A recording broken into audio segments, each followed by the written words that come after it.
Terry Renshaw from the Shrewsbury 24 campaign, speaking at the pensioners meeting down at Eastbourne.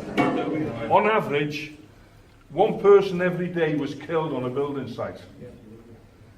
Yes, and it's not much better now, it's a little bit better, but one person a day was killed, and we said within the UCAT and within TNG, that's enough. We need to bring this to the attention of the employers and government.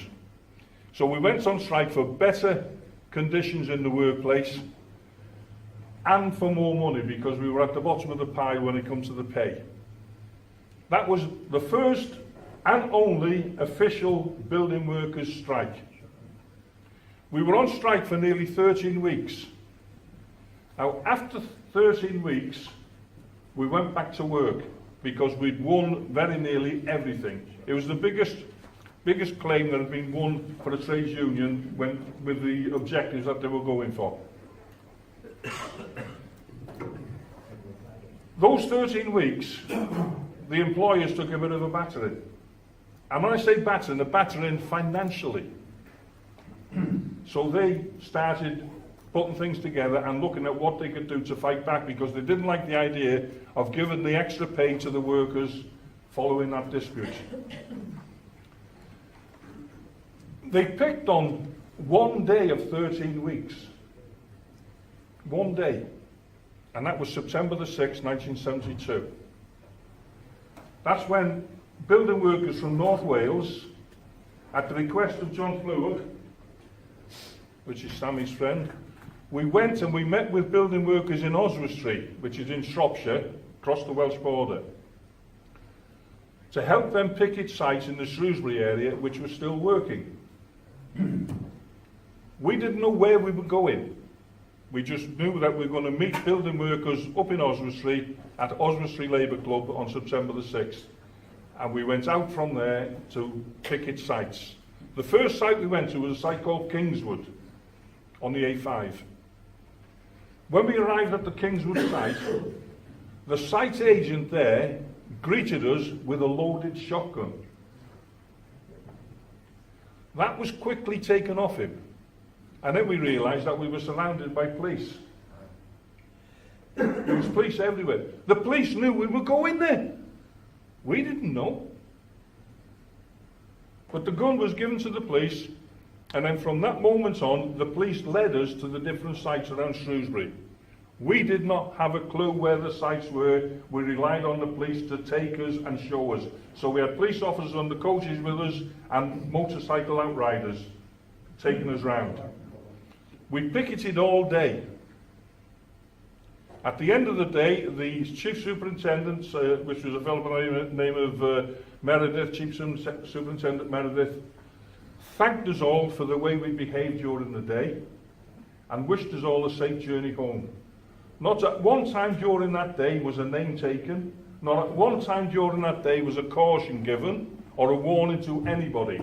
It was quite different. Safe journey home, lads. That was the departing words from the Chief Super in charge on that day. But what the government did, and I say deliberately the government, they chose on one site from that day. So 13 weeks, one day, September the 6th, 7 sites, one site. That one site happens to be a site called Brookside. Brookside was part of a Telford redevelopment scheme. The main contractor, Robert McAlpine. It just so happened that Robert McAlpine was the treasurer of the Tory party at the time, and it just so happened that that's the site that they picked on. On the 14th of February, 5 months later, following our visit there, police officers from West Mercia raided houses in North Wales and arrested 24 building workers. And they took them back to different police stations. Some went back to Shrewsbury, some went to Wrexham, I went to Flint. They took us back to different police stations and questioned us about that one day, September the 6th. We were then formally charged. We were charged with conspiracy, and the conspiracy charge was that we conspired with others to entice people to abstain from their lawful employment. Well, if somebody can tell me what picketing is, because I think it fits into the same category. But that was the conspiracy charge that was laid on us. They didn't use the Industrial Relations Act, the IRA, because that had failed miserably with the dockers and with the miners. That had failed miserably. In the same year, in 72, the dockers were locked up. And they came out, didn't they? Because that IRA Act didn't work. They had to bring in the official solicitor. So we had a conspiracy charge, we had unlawful assembly, and we had a fray. In the second trial, that was Murray and others versus the Crown. Arthur Murray was in the Flint area. Again, 3 went to jail. In the third trial, it was Renshaw and others versus the Crown. My barrister had to give my apologies at the first day of the trial because I'd broken my leg ice skating at Queen's Ferry, and I was in hospital with a really severely broken leg. So he gave my apologies. The response from the judge was, check with the hospital if he's fit to travel, and if he's fit to travel, I want him here in the morning. And they actually took me from my hospital bed to attend court. I mean, you wouldn't do that with a murderer or a rapist or anything like that, would you? But that's what they did. That's how they treated us. We said in 1973 that those trials and those charges were political. The government said it is not political, it's a normal criminal case with a normal criminal trial. Well, the photographs of the day prove different because we've got a book called The Shrewsbury 3, and that was after the first trial. And on the front cover, there's myself, Des Warren, Ricky Tomlinson, Mickey Pearce, and a few of the pickets marching up to the courtroom. On that first day, marching up to the courtroom, there were over 2,000 police officers on duty, surrounding the court, dog handlers, and the public gallery full of police officers as well. That's a normal, everyday criminal trial. Well, I've never seen that before, and I've never seen it since. No, you never will, either. And I don't think I ever will. But this is how they treated us to make us look so bad. We were the worst of the worst, as far as the people in Shrewsbury go. As far as going into court, Quinton Hogg, if anybody remembers that, we're all old enough, aren't we? We're all old enough to remember Quinton Hogg, Lord Renshaw. He, earlier on, had unilaterally changed the rules on selection of jurors. So we couldn't challenge the jurors that came in. He unilaterally did that, Quinton Hogg did. And people don't know these things. So, after the courts, there were 6 in jail, and there was 18 on suspended sentences. I was lucky. I always class myself as a lucky person generally through life, because when my charge sheet came through the letterbox, I looked at it quickly, and my eyes were drawn to the date. And on the date in question, I was actually in hospital in St Asaph in North Wales. So they put how they've done it, I don't know, but they put the wrong date on my charge sheet. So, David Beckham's going but once they put it on, they committed to it. I didn't even tell my own mother the wrong date was on the charge sheet. Never mind tell the barrister. Didn't tell my own mother. I told no one. So I was in the box giving evidence. And when I was in the box giving evidence, I said to Maurice Drake, who was the prosecution counsel, the date on my charge sheet, I was in H.M. Stanley Hospital in St Asaph in North Wales, recovering from an operation. And the judge said, why didn't you tell your barrister this? And my reply, and I'm only 24 at the time, you remember, my reply to the barrister was, well, if I'd have told my barrister, he'd have told the prosecution counsel, and they'd have come to an agreement. I think you call it plea bargaining. Yeah. And I was that cheeky with him, because I was confident. So the judge had to instruct the jury that the charges that were laid against me had to be put to one side. But when I arrived in court on my first day, I was told by my barrister that I must plead guilty, to which I refused. And because I refused to plead guilty, they put an extra 2 charges on me on that day. They put a charge of unlawful assembly and a charge of affray. And those charges, those were I was found guilty of unlawful assembly and affray and given a 4-month suspended sentence. We've always challenged those courts and those decisions as being political. The government have always said nothing political. In 2003, under the 30-year rule, we asked for the papers from the trial. They refused to give us the papers. They cited Section 23 of the Freedom of Information Act. And under Section 23, if they feel it's a threat to national security, then they will not release the papers. So they said that we all were a threat to national security. And since then we've been asking for papers, and we've managed to get a few papers. One in particular was from a fellow by the name of Sir Michael Hanley. Sir Michael Hanley was the Director General of MI5 during the period from 1970 to 1976.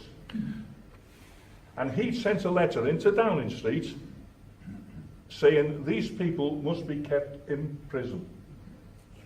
Now you have to ask yourself, why would MI5 be involved in a building workers dispute? But they were. And we're still fighting now for those papers. We've had the 100,000 signatures in the petition, served them on Downing Street. We've had the discussion in Parliament, and in that discussion, which took 3 hours, there were 120 votes for the release of the papers. There was only one question: should the papers from the Shrewsbury 24 case be released? Yes or no? 120 voted for the release, and 3 voted against. And the government said, well, you still can't have them. So they still won't give us the papers. We've put a case into the CCRC. They've looked at it now since 2012, and last year they said, we don't find any reason why they should go back to the Court of Appeal. So they knocked us back. Our legal team said that we need to put in a case for a judicial review and ask for a judge to judicially review the decision of the CCRC. And they've said we're pretty certain that can't be a guarantee on anything, can they? It'll go dark tonight, I'll guarantee you that. But they encourage us to go forward with an appeal to the judicial review, which is what we're doing at the moment. We're in that stage where we're getting everything together. We're waiting for a date from the courts for a hearing for them to listen to this judicial review.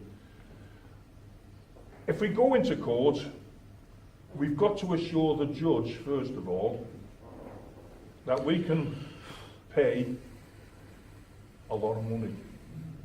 And I mean a lot. It's in the hundreds of thousands for the judicial review. And we've got to assure the judge that we can pay that. If we win, it's all right.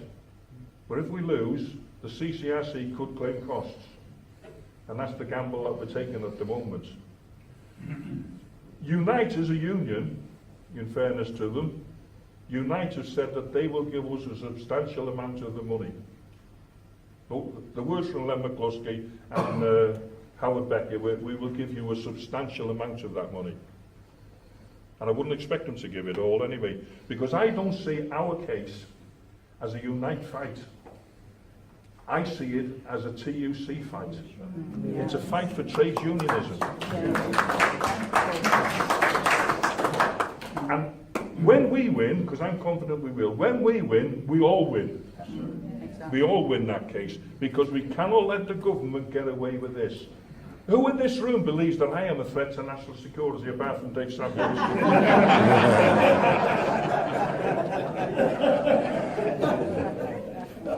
It's such a nonsense they come out with these statements here. It's a threat to national security. I would add The first person to sign the order for the papers to be withheld, it was signed in 2002. Who knows? David Plunkett. David Plunkett was the first Home Secretary to sign the order. So I'm not totally having a go at the Tory government. We had a Labour government that didn't release them. Jack Straw, no chance. I actually spoke at Manchester Labour Party meeting in 2008. And I got up and I spoke. It was the crime and justice debate. And Jack Straw went out the room when I got up to speak. But should have locked him in. They should have done. I got the attention of every delegate there straight away because I just went to the rostrum. I said, my name is Terry Renshaw from UCAT, speaking to conference as a convicted criminal. And everybody listened then. When I came off, it was a standing ovation. I came off, the press were there wanting to interview me. And on the way back to the press sector, Jack Straw was setting up his bookstall because he just brought his book out, Jack Straw and whatever. And he was setting his book up, and I went over to him and I tapped him on the shoulder because he was crouching down with his books. And he looked round.